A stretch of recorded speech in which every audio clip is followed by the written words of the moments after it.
You are listening to the Hiking Radio Network, where we talk the walk with shows by hikers, about hikers, for everybody.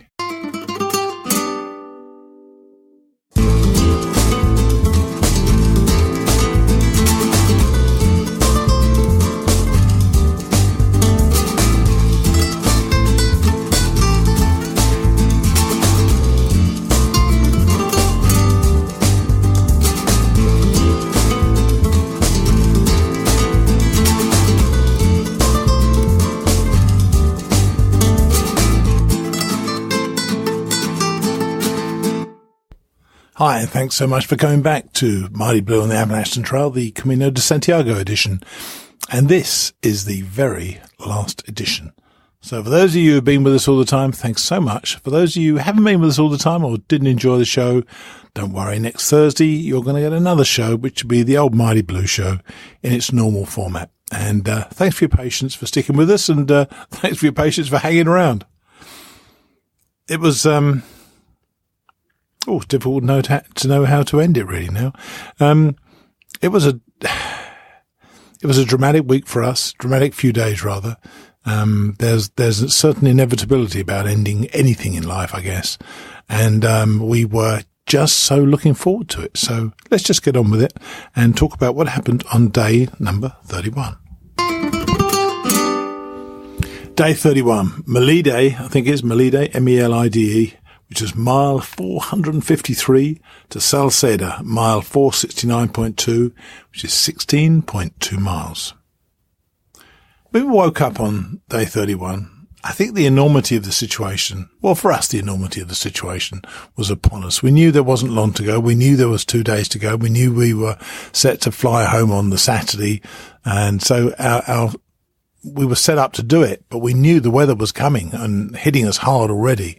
We'd had a rain for quite a few days. We were getting wetter and wetter. We were surviving without ponchos, basically, but we were just determined to get it done. And we had a forecast of 100% rain for Thursday and 100% rain for Friday.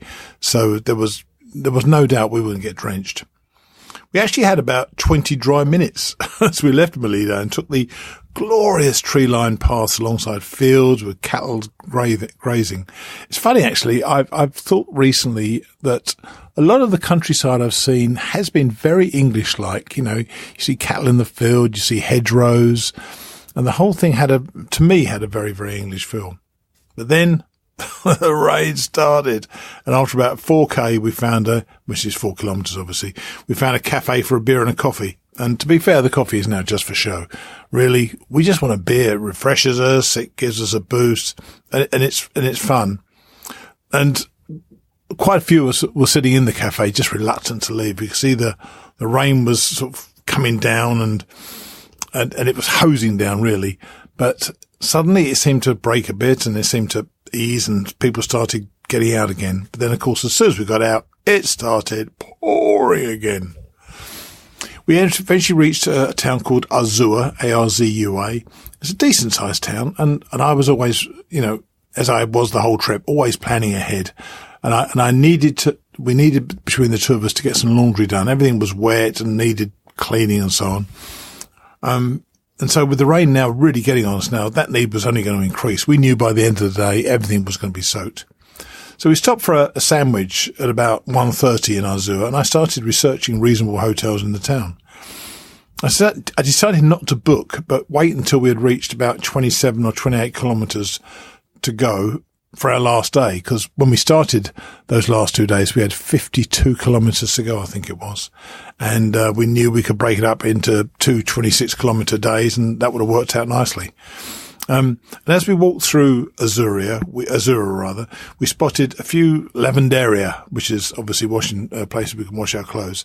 And I felt that this town was going to be the answer for our day, because I could see with the map ahead there weren't many reasonable sized towns, so the chance of getting laundry done was going to be remote. So I felt that we needed to be back in Azura at the end of the day. The rain now started hammering down. In fact, it was hailing at some stage. We started to get really, really uncomfortably wet. We were joined by this, she just called up with us, this charming American who now lived in the Netherlands, a lady called Lee. She was an experienced Camino hiker, told me she'd done it quite a few times. And she said that we needed to find, because once we told her about our plan, we needed to find a place in Salceda to really carry out that plan. And the plan was to book a place in Azura, get a cab back to it from Salceda the tomorrow morning or the Friday morning to go forward by cab again to Salceda and then carry on from there. And she was right. It was a perfect place, Salceda. There was a welcome little bar at the entrance to Salceda, and it proved to be the end of our hiking day. And I just want to explain to you how I put across to the various owners of the cafes, of bars, how I want to get a cab and what I want to do. Because what I'm trying to put across to them with no Spanish at all is that we need a cab. We need to go back to a town behind us. We need to then the following morning come back to where we are right now. And I have no idea. I don't have the vocabulary for that, of course, in my Spanish. But what I would do to them was say, taxi. We want taxi. It's like talking to a 4-year-old, the way I talk to people sometimes when I speak to the Spanish, but the English can't do it that way. I want a taxi. And so they say, oh yeah, taxi. That's good. And we want to go to Azua. And I have these, these hand signals, like going backwards to Azua. And then I would say to her, and mañana, we want to come back here. And my hand signal points down. How they understand that, I could not tell you, but we have not failed to get somebody to understand it, get a taxi right to us, and every day the taxi is right on time to get us back. It was great. This guy came along, understood entirely. He had to be back there at 7:30 next morning. Took us back to this hotel, which is the Hotel Azura, actually, and had another bath, which really warmed me through. And I knew it was my turn to do the laundry. Emma and I have taken it in turns to do the laundry, and I was pretty disconsolate because I knew that I put my clean clothes on, my dry clothes on, and I knew that I had to go out into the rain again, and I knew it would just get darn soaked. I had about 400 yards to walk before I could get to the laundrette. So anyway, I got Emma's stuff, got it all in a bag, and I was a bit miserable. And I walked down to the reception to ask if she knew of a nearer lavender than the one that I'd found earlier. Now, we've said on the show before about the Appalachian Trail, the trail provides. She looked at me, and she's looked at the assistant guy with her, and they nodded. So I'm not sure they normally do this, but they said, literally 10 steps from my room is the hotel laundry room, and I could do it there. So I called Emma up 5 minutes later, said, you'll never guess where I am. And she was laughing because she thought I was in the lavender area. I was actually back in my room waiting for the washing to be done. So, as I say, the trail provides every time. Happy, happy days. And we knew when we went to sleep that night, we just had one day to go. When I've been doing this hike, I've thought back a lot to when I did the Appalachian Trail, and I've thought forward as to whether I still want to do the Appalachian Trail next year. You know, I've been in and out about it, but it's always, and it certainly was last time, certainly was on the Appalachian Trail, that last day is very special. It arrives and you're ready for it and you just get ahead and do it, and you finish at the top of the mountain, touch the brown sign. And I remember waking up on that morning, on that Friday morning, thinking, man, this is it. We're ready to go. So let's hear what happened on day number 32. Day 32. Salceda, mile 469.2, to the cathedral at Santiago de Compostela, mile 486.2, a great day of 17 miles. The day arrived, and by now, with the weather dampening pretty much everything, it was more a matter of just getting there than anything else. Kind of a shame, really, because I know that I would have really, really enjoyed it more had it been a nice clear day, but there were just no views. The rain, we knew the rain was going to come, and we looked actually at the forecast, and it said for the first time for a long time that the chances of rain that morning were about 90%, which was terrific, obviously. We were picked up once again at the Hotel Azura at 7:30, exactly on time the guy was, and we headed back to Salceda and we got to exactly where we'd left off the day before. So we had a chance of getting through the morning without rain. So we were particularly pleased we'd foregone breakfast to get into the chance of getting to Santiago before the rains really started. And we headed out in search of a quick breakfast though, and Emma spotted a sign for a cafe about 80 metres off our path. Now, we don't normally deviate from the path at all, even for food or drink. So we took a shot because we really wanted some breakfast. We found a great little place. There were about 8 or 9 hikers hanging out, getting breakfast. I was having eggs and bacon and coffee, obviously. And there was a young man playing his heart out on the guitar. I heard that a few times on the Appalachian Trail. I've only heard it once before on the Camino. But this guy was in the cafe. He had a list of songs he was playing, strumming the chords, singing along, picking the guitar every now and then. It really did sound very good. And we ate and we paid up, and we were the last to leave, and we wished this guy all the best. We kind of wondered about his story. His name was Russell, English guy, and he didn't share anything with us, but he seemed quite happy to be doing it. We returned to the trail, and we were soon plunging back into the woods, and Emma pointed ahead to where there seemed to be a light. As we got nearer, it was a burning candle inside a hollowed-out tree trunk, and there was a tent nearby, and of all things, a small cart set about 20 paces back off the trail. We learned, as I say, in the cafe that our guitarist was named Russell, and we knew that he was a Brit. By the side of the candle, there was a little sign that said, "My name is Russell," and that he said, "I've pulled my cart all the way from Leicester in England." He said, "I haven't stayed in albergues because I'm an introvert, and I've done all of this on no money." There was a small cup with coins that showed people had appreciated his guitar and singing, so Emma and I left him a few euros in appreciation. He'd asked for nothing in the cafe, so we didn't feel like it was begging, but more like busking and singing for his supper. It was something about him struck us as some of the spirit of the Camino. People go there in often cases with very little, yet they find a way to get there.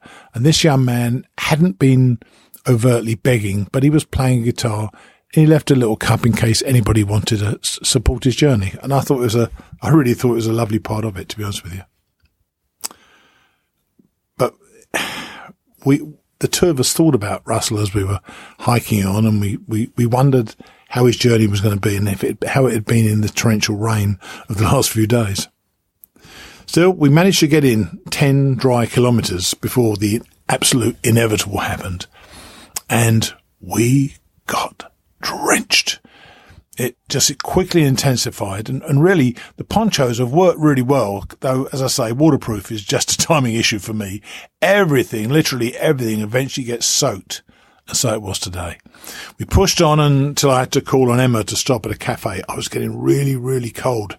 She was so determined just to get there, but frankly, I was starting to get chilled to the bone, and that's never a good situation to be in. At the cafe, we dispensed with the coffee again and got straight to the beer.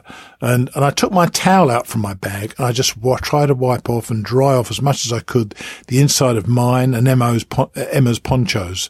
Didn't do a bad job, but I knew we'd have to put it back on again. And because I was so cold, when I'm walking with these ponchos and I walk uphill, I start sweating profusely. So it's rain on the outside and wet on the inside because of my sweat. And I thought, well, I'm just too darn cold. I need another layer of clothing, and I just had to trust that my sweat wouldn't come up. And it worked out pretty darn well for me. I put on this other layer of clothing, and we immediately went straight uphill. But I felt warm. I felt toasty, in fact, in the end. I knew the rain was eventually going to come through, but it really helped me. We passed by Santiago airport with the rain absolutely teeming down by now. We still had about 10k to go, which is about 6 and a bit miles. And we just kept our heads down as we pushed through. There were no views, and we wouldn't have been able to see them if there had been. I was pulling my hood down to try to keep the whipping rain out, and all the while Emma was just striding forward. We crossed a bridge, and we were suddenly in Santiago. Then it turned out to be a far, far longer walk than we'd imagined, alongside busy roads with the wind battering us from the south. We crossed a bridge over a highway, and really, I mean, there there was so much wind, and it was almost like tornado-ish. It was just really, really blowing hard. We carried on through, crossed over roundabouts and kept going up the road. I thought, when are we going to see this cathedral? Suddenly, there was a sign that said Cathedral 1,000 metres, which means 1 kilometre. We're on the last of the 800 kilometres, and I felt happy, sad. Strange feeling, isn't it? You know you want it to be finished, but at the same time, you know you're going to miss it. And I really did feel that happy, sad feeling. And it was just as I did on the AT at the end. I'd love this. I really did. You want this to be over, and I really wanted this day to be over, but you won't be walking tomorrow. And you won't be with those people, or in this case, with that person, with Emma. It's odd and difficult to convey what it really feels like, but I know it when I felt it. And then the signs just stopped. We'd had these signs all the way for 800 kilometres, and we were stuck at an intersection, and we had to ask the Spanish guy where the cathedral was, and he pointed uphill. Of course, the cathedral is always uphill. So we had one last trudge, and we came to the cathedral. There's little or no indication, at least what we could find, of what you're supposed to do at this point. I know when you get to the brown sign at Gotthard, you touch it, you kiss it, you stand on it, you get your picture taken. Happy days. But here, we didn't really know what we were supposed to do. And of course, having hardly prepared for this at all, I had no idea. And looking around at many of our fellow pilgrims, they were similarly in the dark. We'd kind of got there. There's a cathedral. We're looking up at it in awe, getting our pictures taken, but we really didn't know if that was it.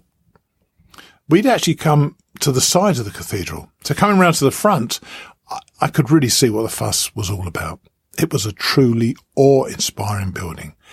And many of us were just across the square, under cover, and wondering what does come next.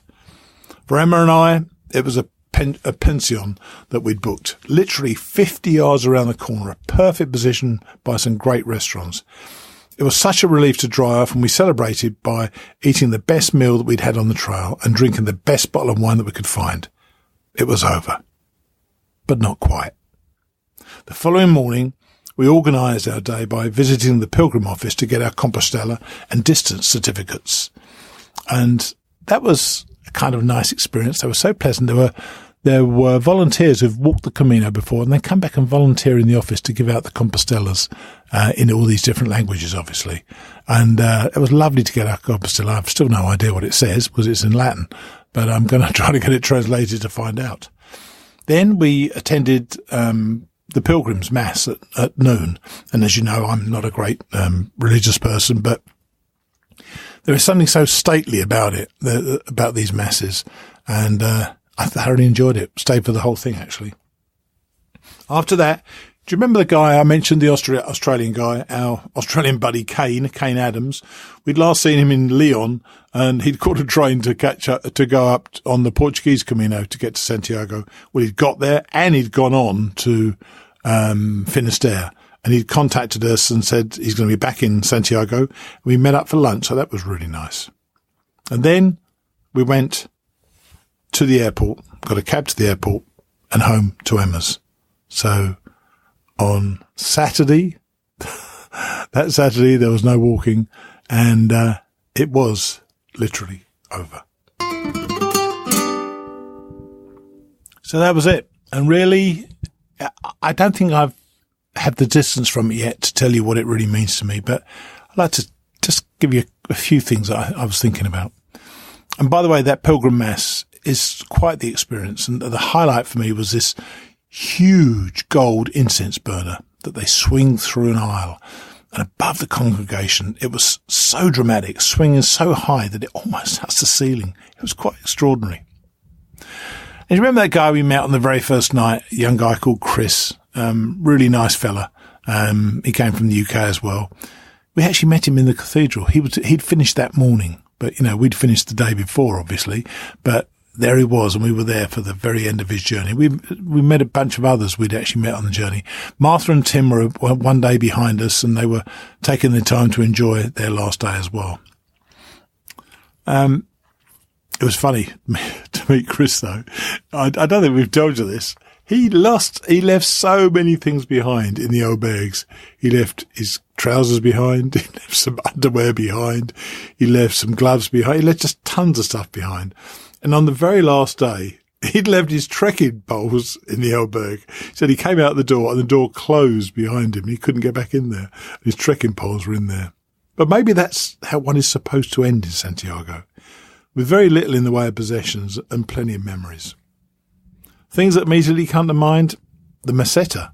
I'm so glad that we did it and we didn't miss it or bike it.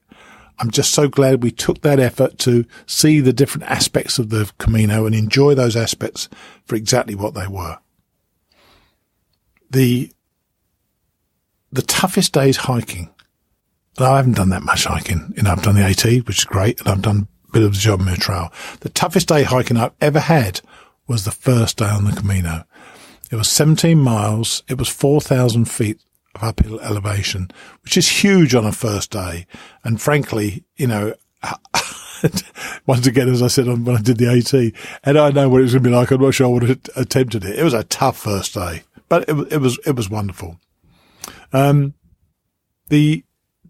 thing that stands out to me from this trip was the amazing luck we had with the weather.